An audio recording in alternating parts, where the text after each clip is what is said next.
ఇక జూబ్లీహిల్స్ అసెంబ్లీ ఉప ఎన్నికల్లో బీజేపీ అభ్యర్థి లంకల దీపక్ రెడ్డికి జనసేన పార్టీ తమ పూర్తి మద్దతు ప్రకటించింది. జనసేన రాష్ట్ర అధ్యక్షుడు శంకర్ గౌడ్, బీజేపీ రాష్ట్ర అధ్యక్షుడు రామచంద్రరావు కేంద్ర మంత్రి కిషన్ రెడ్డితో భేటీ అయి ఈ మద్దతు అధికారికంగా ప్రకటించారు. ఈ భేటీ జనసేన అధినేత AP deputy CM Pawan Kalyan ఆదేశాలతో జరిగినట్టుగా రెండు పార్టీ లీడర్లు తెలిపారు.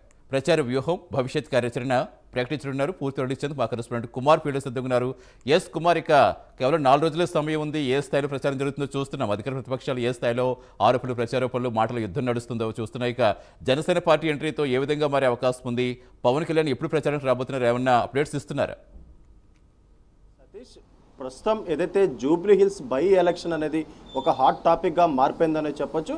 ముఖ్యంగా జూబ్లీ హిల్స్లోని ఏదైతే ఈ ఎలక్షన్లో నెగ్గేందుకు ఆయా పార్టీలు, ముఖ్యంగా ఇటు సీఎం రేవంత్ రెడ్డితో పాటు ఇటు బీఆర్ఎస్ సంబంధించిన కేటీఆర్, అలాగే ఇటు బీజేపీకి సంబంధించిన కిషన్ రెడ్డి వరుసగా ఏదైతే వాళ్ళు ప్రణాళికలు అయితే రూపొందించుకున్నారో ప్రతిరోజు కూడా జూబ్లీహిల్స్ బస్తీల్లోని ఏదైతే వాళ్ళ ప్రచారాలు అయితే కొనసాగిస్తున్నారనే చెప్పొచ్చు. ముఖ్యంగా ఇటు కాంగ్రెస్ తరఫున ఏదైతే సీఎం రేవంత్ రెడ్డి వరుసగా 4వ రోజు ఏదైతే ఈ రోజు ఏదైతే అక్కడైతే సభనైతే ఏర్పాటు చేశారో, అలాగే మరొక పక్క కేటీఆర్ కూడా ఇటు షేక్పేట్ నుంచి ఇటు ఏదైతే శోభాజీగూడ డివిజన్ వరకు ఏదైతే ప్రచారం అయితే చేస్తున్నారనే చెప్పొచ్చు. ఇప్పుడు తాజాగా ఈ రెండు పార్టీస్కి ధీటుగా ఏదైతే బీజేపీ కూడా ఏదైతే ప్రచారం అయితే కొనసాగిస్తుంది.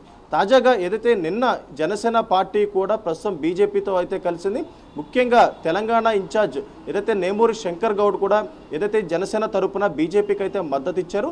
ముఖ్యంగా ఈ 4 రోజుల పాటు బీజేపీ ప్రచారంలోని జనసేన పార్టీకి సంబంధించిన అభ్యర్థులు అందరూ పాల్గొంటారంటూ కూడా ఆయన ఈరోజు ఒక ప్రెస్ కాన్ఫరెన్స్ నిర్వహించి మరి చెప్పారు. ముఖ్యంగా ఇటు పాదయాత్రతో పాటు ఇంటింట ప్రచారం చేసి బీజేపీ అభ్యర్థి లంకల దీపక్ రెడ్డిని ఏదైతే నెగ్గిస్తామంటూ కూడా ఆయనైతే చెప్పడం జరిగింది. గతంలో ఏదైతే బీజేపీకి ఇదే లంకల్ రెడ్డికి అయితే ముఖ్యంగా సీట్ అయితే ఇవ్వడం జరిగింది. గతంలో 25,000 ఏదైతే ఓట్ బ్యాంకింగ్ అయితే లంకల దీపక్ రెడ్డి అయితే పొందినట్టు తెలుస్తుంది. అలాగే తాజాగా ఇప్పుడు మరొకసారి అతనికే ఇటు బీజేపీ బై ఎలక్షన్లో కూడా సీట్ అయితే ఇవ్వడం జరిగింది.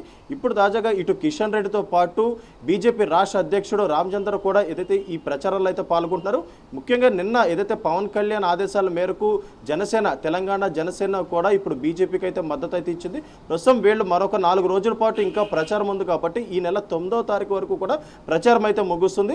అప్పటి వరకు కూడా తెలంగాణకు సంబంధించి జనసేన నాయకులు, అలాగే ప్రెసిడెంట్లు, ఇన్ఛార్జీలు అందరూ కూడా బీజేపీ తరపున జూబ్లీహిల్స్లో ప్రచారంలో అయితే పాల్గొంటారు. ఇంటింట ప్రచారం పాల్గొని లంకల దీపక్ రెడ్డిని నెగ్గిపించే విధంగా వాళ్ళైతే కృషి చేస్తామంటూ కూడా ఇటు జనసేన ఇన్ఛార్జ్ నేమూరి శంకర్ గౌడ్ అయితే తెలియజేయడం జరిగింది. ముఖ్యంగా చూసుకున్నట్టయితే జూబ్లీహిల్స్ బైపోల్ అనేది ఒక హాట్ టాపిక్ అని చెప్పొచ్చు. ఎందుకంటే గతంలో ఏదైతే ఇటు కంటోన్మెంట్ ఎలక్షన్స్లో కూడా కాంగ్రెస్ తన అభ్యర్థిని నిల్చోబెట్టి అక్కడైతే నిలబెట్టుకుంది. కానీ జూబ్లీహిల్స్లోని మొదటి నుంచి కూడా బీఆర్ఎస్కి సంబంధించిన మాగంటి గోపీనాథ్ ఏదైతే అక్కడ సిట్టింగ్ ఎమ్మెల్యేగా ఉన్నారో గత 3 సార్లు కూడా ఆయన అక్కడ ఎమ్మెల్యే. కాకపోతే కొన్ని రోజుల క్రితం ఆయన అనారోగ్య కారణంగా ఆయన అయితే మరణించడం జరిగింది. ఆ తర్వాత ప్రస్తుతం అక్కడ బై ఎలక్షన్స్కి అయితే ప్రస్తుతం ప్రభుత్వం కూడా గ్రీన్ సిగ్నల్ ఇచ్చిన నేపథ్యంలోని ఆయా పార్టీలు 3 పార్టీలు కూడా పోటాపోటీగా ప్రచారాలు అయితే కొనసాగిస్తున్నాయని చెప్పొచ్చు. ఈ నెల 11వ తారీఖున ఎలక్షన్స్ అయితే నిర్వహిస్తారు. అలాగే 14వ తారీఖుని ఏదైతే రిజల్ట్స్ కూడా రానున్నాయి. ముఖ్యంగా జూబ్లీహిల్స్ ప్రజలందరూ కూడా ఎవరు నెగ్గుతారనే దానిపై ప్రస్తుతం సర్వత్రా ఉత్కంఠ నెలకొందనే చెప్పొచ్చు. Satish, right, thank you Kumar.